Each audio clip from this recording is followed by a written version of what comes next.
Alright. I think we're ready to continue here. We can loot up now. Got some booty. Everybody loves booty. I'm gonna go to Abelard because he needs a pistol in his offhand.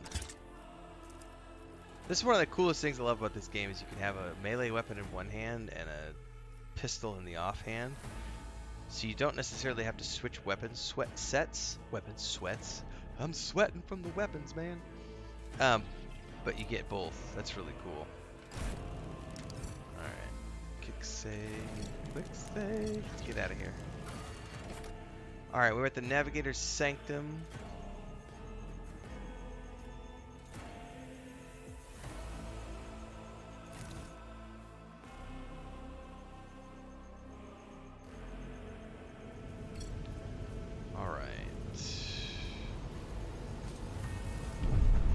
Uh-oh.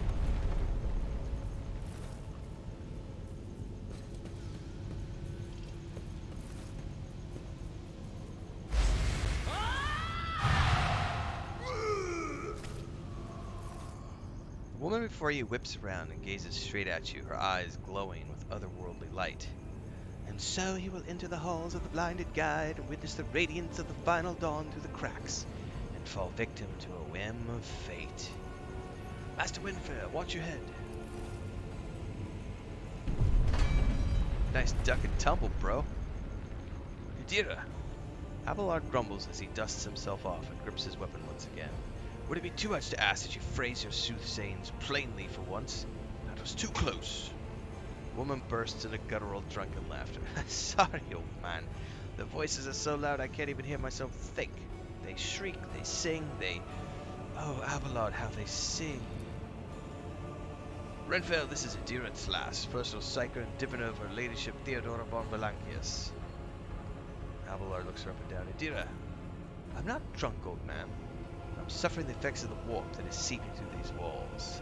I see the ship's fate to die in the waves of the Materium, fall into the burning rays of the final dawn, and in the roaring blaze I see a figure standing.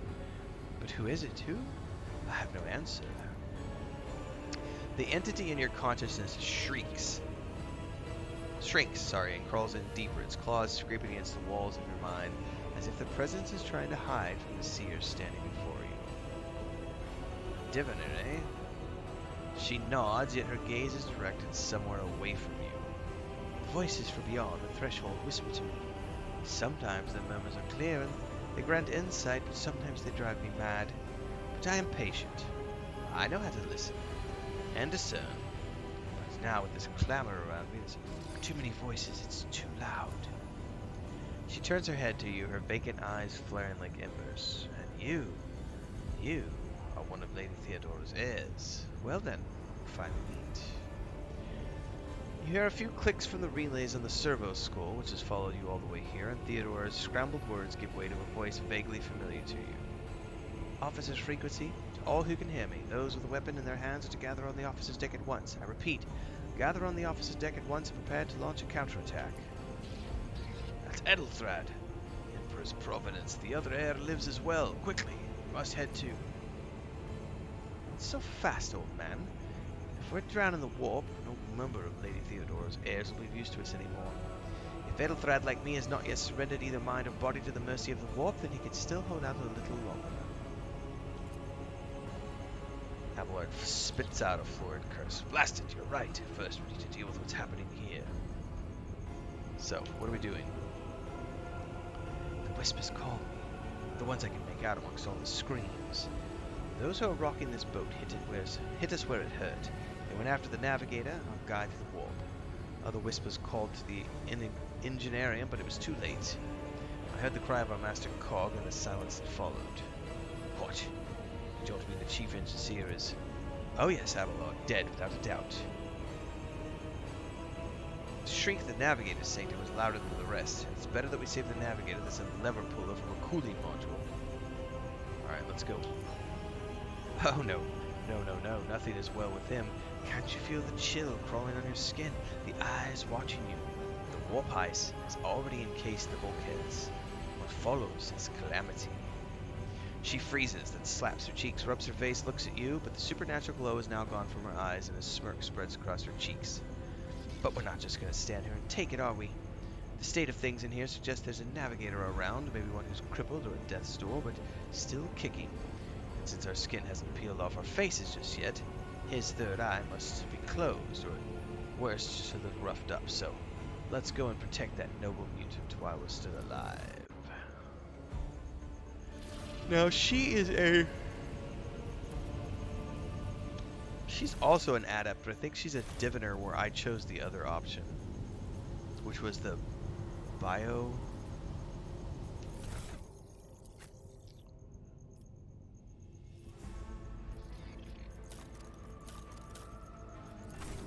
My whispers crave entertainment. Yeah, because she's got lightning arc. So it's a little different.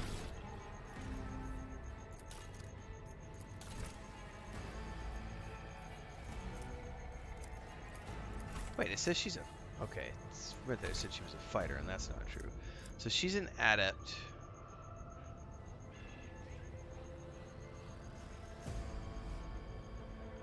As well, but she's got different abilities.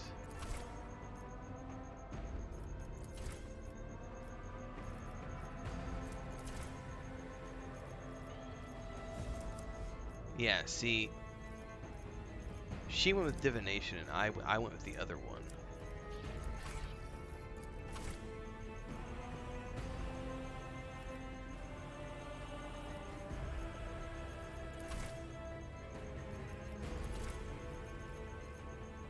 Biomancy is what I chose.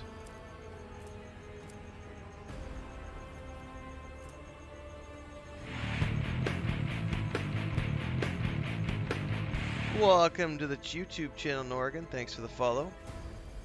For those of you who might be new, don't forget we are multi-streaming on YouTube and Twitch, so you can follow where you want, support where you want. If you can, keeps me on the air full time.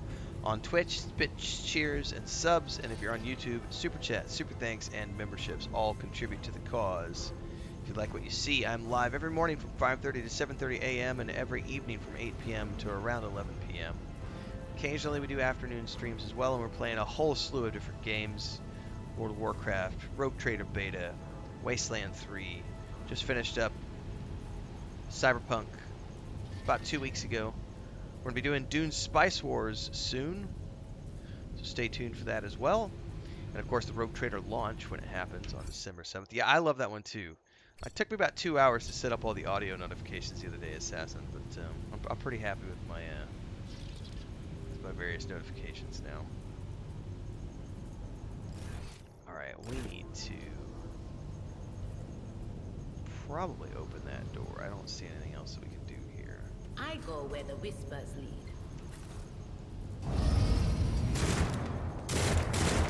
Destroy the field. Don't keep our master waiting.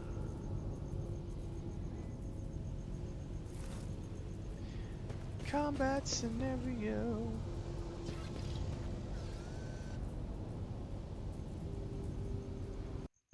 There we go. Alright. I will take you down. Put my psychers in the back.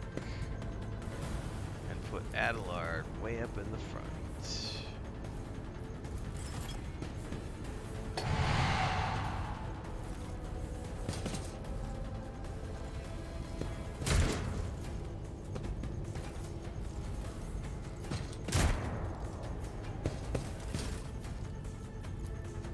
Alright, now I actually get to do some fun stuff here.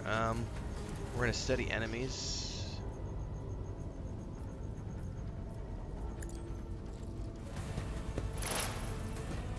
I only got one of them. Oh, that sucks. Alright, I'm going to give Abelard a buff. We're going to go ahead and strip... Oh, it put all clue. It didn't... Okay, I understand what it did there. So this is where I'm trying to learn. This is why I wanted to do the Adept next, is because I need to learn how clue is. So it randomly applies the clue.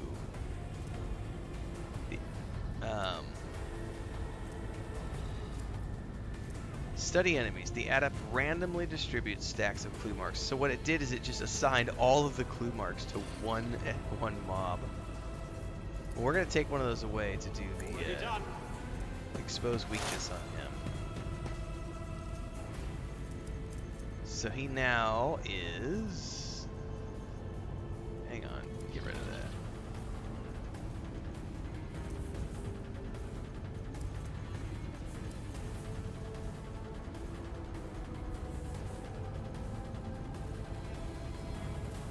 I don't know why it's hovering over his statistics like that.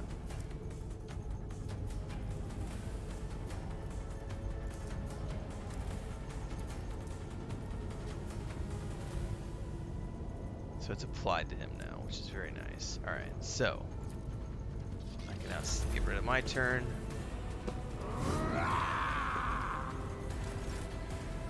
Now it's his turn.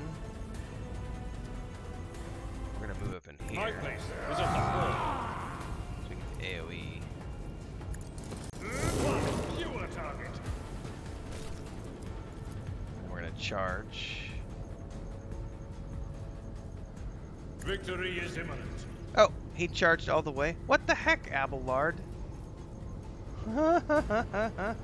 That's user error, probably. It's all good. Alright, now she could do the same thing. We're gonna study the enemies. Alright. And now we can go ahead and...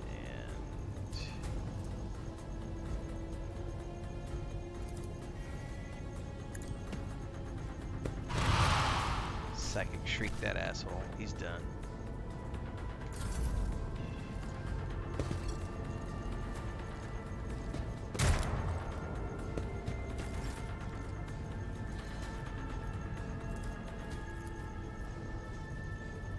Actually, hold up. Let's go ahead and expose weakness. I'll pass. Oh, why not? Is it line of sight? Yep.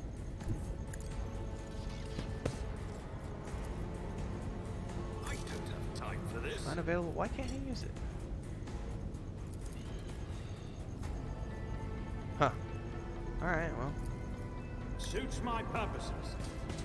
You didn't stand a chance. At your beck and call, I took care of this. Bye-bye. Alright, the creature in the chair appears as if it has become one with the throne. You see pink parchment skin stretched between the seat and the limbs that have too many joints for a normal human being. The navigator is breathing heavily, the air whistling as it exits through two dark grill-like slits in its cheeks. The creature's eyes are shut, the two ordinary eyes as well as the third one that sits in the center of its forehead. I believe Master Vesperia still lives. Flinches at the sight of the stretched skin and dark marks on the face of the creature. The servants are dead, but the chamber thinks the Emperor is still sealed to the warp, which means we have a chance of leaving this place alive. Address Adira. What's wrong with him? She winces. Wounded, exhausted, fighting back the endless horrors of the warp that are forcing their way into his head. You pick one. The navigator stirs, barely able to lift its head and half open its normal eyes. Dark drop rolls from under the closed lid of the third eye and drown his face, leaving behind a black trail. Time is short. Voice is coming from the Vox grill at the base of the chair. It is unclear how the navigator is able to produce human speech. Alright, see you later, assassin. Alright. Time is short to do what? Suddenly the navigator's body starts thrashing in place. It lurches forward, then falls back on its seat, then thrusts forward again as its bones crack and its skin tears open.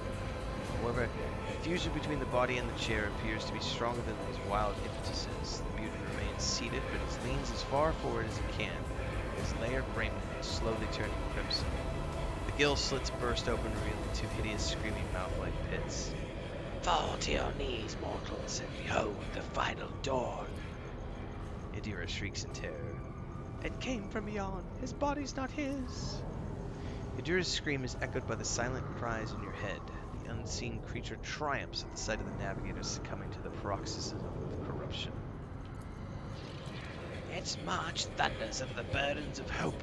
Unseal your hearts, and I will flood your souls with myriads of words and meaning, each one a portent of salvation within me.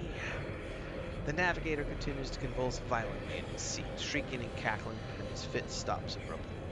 His face is drenched in black and crimson, with the dark ooze from under his third eyelid turning from a trickle into a stream mixed with the blood coming out of the nose, and there is a purple swelling around the eye. Run! Flee from this place while I still have the strength. The words come out of the box as a labored rattle. I can contain the intrusion, but not for long. We must begin the translation. Leave the warp, but it can't be done without the Master Helmsman's help.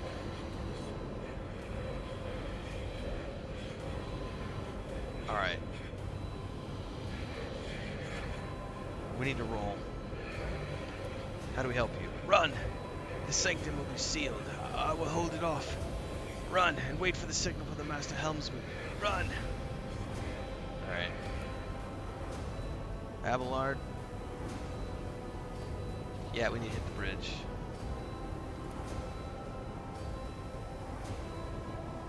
Expedious, good luck. Thank you. The navigator does not give her a response. Black tears mixed with blood are streaming from under the closed eyelids, and the box at the base of the chair is bellowing out static interspersed with distant echoes of otherworldly laughter. That, my friends, is what happens when the warp takes over your ship.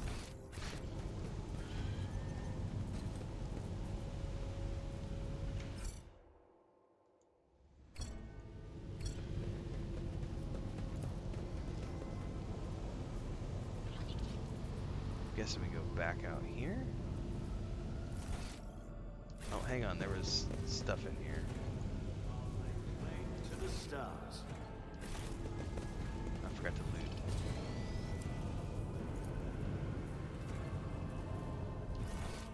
Is there a door over here? No.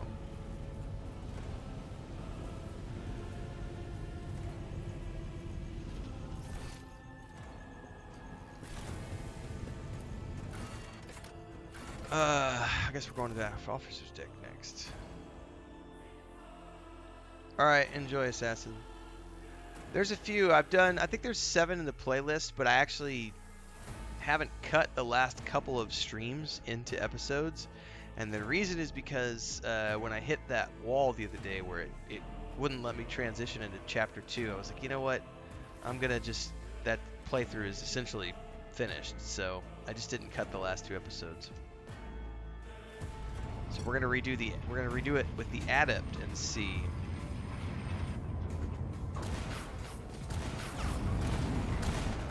See where it goes from there. Die! Who wants some more? Things are looking kind of dire on the officer's deck. I shall pity not your enemies. I shall not heed their pleas. No mercy. I will take Somebody shoot this bed. God Emperor, move through me. Be fire in my heart. In other words, she's a badass is what we're being told right now with that animation sequence.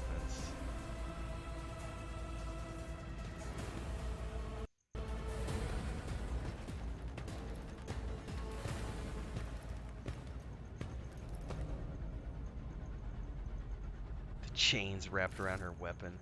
Argenta. The white-haired warrior turns to face you, her dark eyes blazing. The weapon quivers in her hands, and for a brief moment it seems she is not going to stop, and will instead continue eliminating every target she sees, starting with you. Sister Argenta! The sentinel's voice carries the weight of command, and it seems to bring the warrior out of her battle trance. Sister! It is a relief to see you in good health and well armed. We require all the forces we can muster. The young woman calls Argenta, lowers her weapon, and scans her small party with an intense gaze. Then, she sets her sights on you.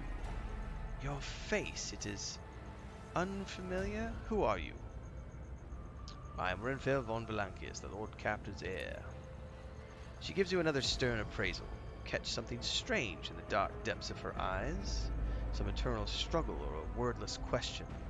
In the end, however, she nods. The hour is dark and daunting. The ship abounds with corruption. The faces of friends are twisted by sneers of heresy, and the eyes of comrades are igniting with the archenemy's hunger. I will stand shoulder to shoulder with anyone willing to halt the advances of the dark forces. This is why you have come, is it not? Lord. Sister, I beg of you, this is not time for interrogations. The ship is under attack by heretics. We've been betrayed by a esteemed master of whispers. Edelthred is waiting for our aid, and the Lord Captain Theodora is expecting a report. Of course we have to deal with the situation, so I suggest we do just that. Seneschal is right. There's no time for talk. Ha! Let us leave it at that, then. She raises her chin proudly. I cannot wait to rain fire upon more heretics, each and every one of them. Alright, we must get to the main hall. Through this door? I'll go with you. I can't wait to destroy those who encroached on the God Emperor's domain.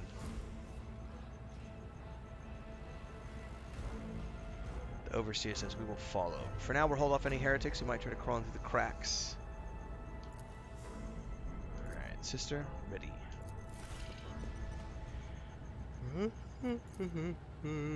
She's a marksman.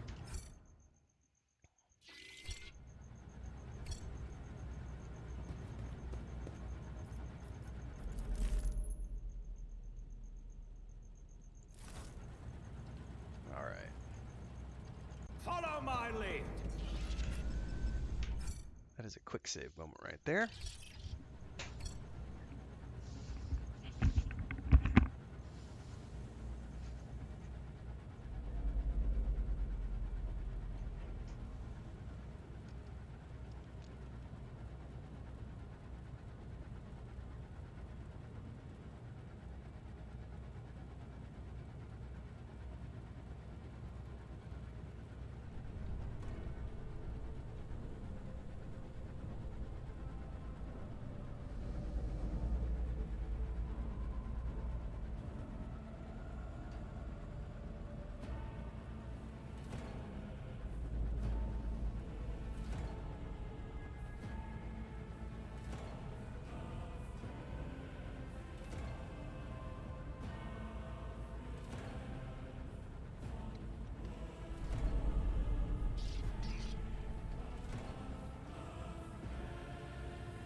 Alright, we had kitty cat stuff.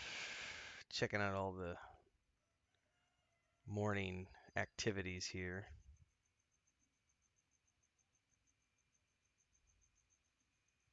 What time is it? 7:30?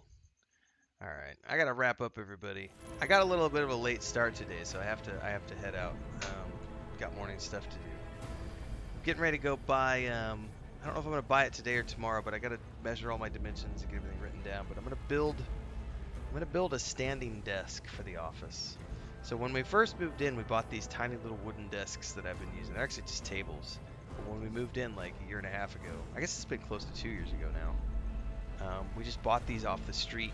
There was some dude who had a little furniture stand, and he had, I don't know, bookshelf and like 5 tables we bought, and a couple of bed frames, and spent a couple $100 for some local dude making carpentry stuff. And they've worked, but they're really narrow. They're only like 24 inches deep, and there's not enough space for everything. So since I'm starting to spend way more time in the office and at the desk, streaming like 8 hours a day now, I'm gonna go ahead and I'm gonna build a standing desk. There's no reason to. This is the ridiculous thing. Like, I went on Amazon. I was like, I'll just go buy one, right?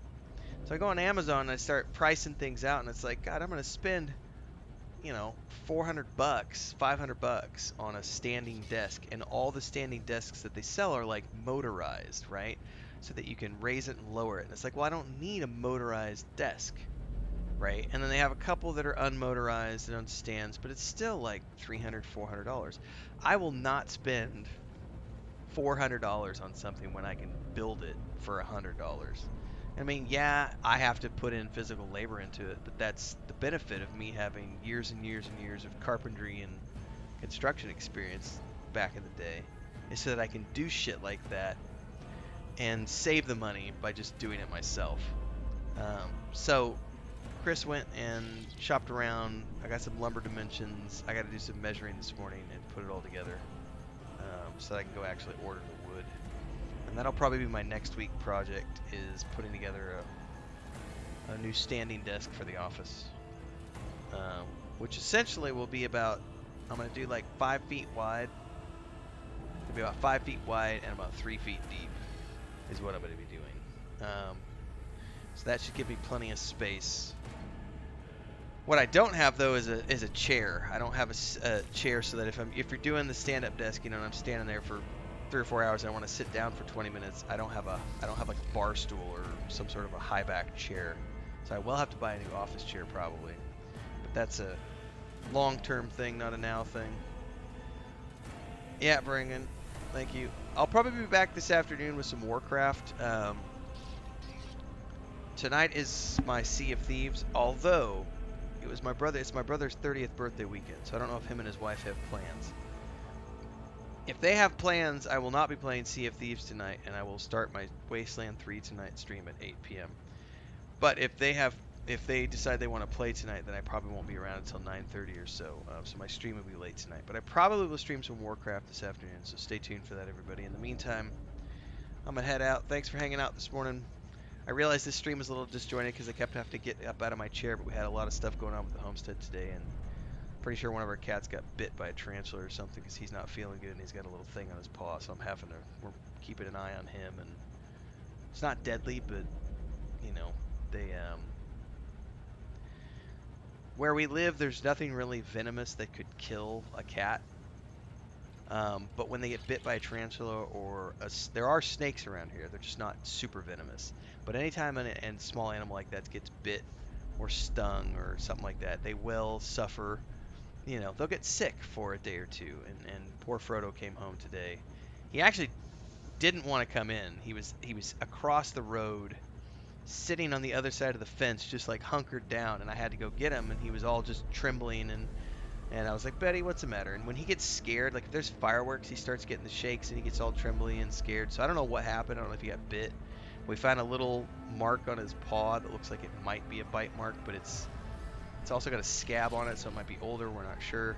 But he was all sorts of like, for the past hour. He finally stopped shaking. Like he was just for like an hour and a half, just like had the shakes and just was hunkered up, and Now he's on the bed cleaning himself, and he seems to have calmed down, so he's definitely feeling better now. But we had to give him a couple drops. I gave him a couple drops of anti-pain medication just in case. So anyway, that's why I kept ducking out this morning. We've had cat stuff I got to take care of when you go to Homestead. Bam says, enjoy your day. Thank you. Varangian says, my shaman should be 60 by then. Awesome. Well, I'm having a lot of fun in Dragonflight. That storyline has been fire, man. I'm can't wait to get back to it. It might not be this afternoon. It might just be in a few hours I'll have a stream up. You never know. But I'm gonna go hang out with Chris, get some breakfast, check out all the animals, maybe take a nap. And I'll be back later. Catch you guys then.